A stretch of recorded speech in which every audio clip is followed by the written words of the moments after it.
ഞാനുണ്ടാക്കിയ ഒരു ആനയാണ് ഇന്നത്തെ താരം. പഴയ ഒരു കിടക്കയുടെ ചകിരിയാണ് ഇതിൻ്റെ ഉള്ളിൽ നിറച്ചിരിക്കുന്നത്. തേക്കിൻ്റെ കൊമ്പ് കൊണ്ട് ഉണ്ടാക്കിയതാണ് കൊമ്പ്. കണ്ണാകട്ടെ പിസ്തയുടെ തൊണ്ടാണ്. പ്ലാസ്റ്റിക് കുപ്പികൾ മുറിച്ച് പെയിൻറ് ചെയ്തതാണ് നഖങ്ങൾ. നെറ്റിപ്പട്ടത്തിൽ പല വലിപ്പത്തിലുള്ള മുഴകൾ ഉണ്ടാക്കിയത് വൈറ്റ് സിമൻറ്റ് കൊണ്ടാണ്. കട്ടിയുള്ള തുണിയിലാണ് ഇത് ഒട്ടിച്ചിരിക്കുന്നത്.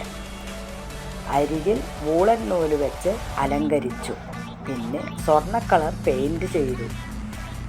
അതിന് അടുത്തു തന്നെ പാഴ്വസ്തുക്കൾ കൊണ്ടുള്ള ഒരു ഇനവുമായി വരാം. എല്ലാവരും സപ്പോർട്ട് ചെയ്യണേ.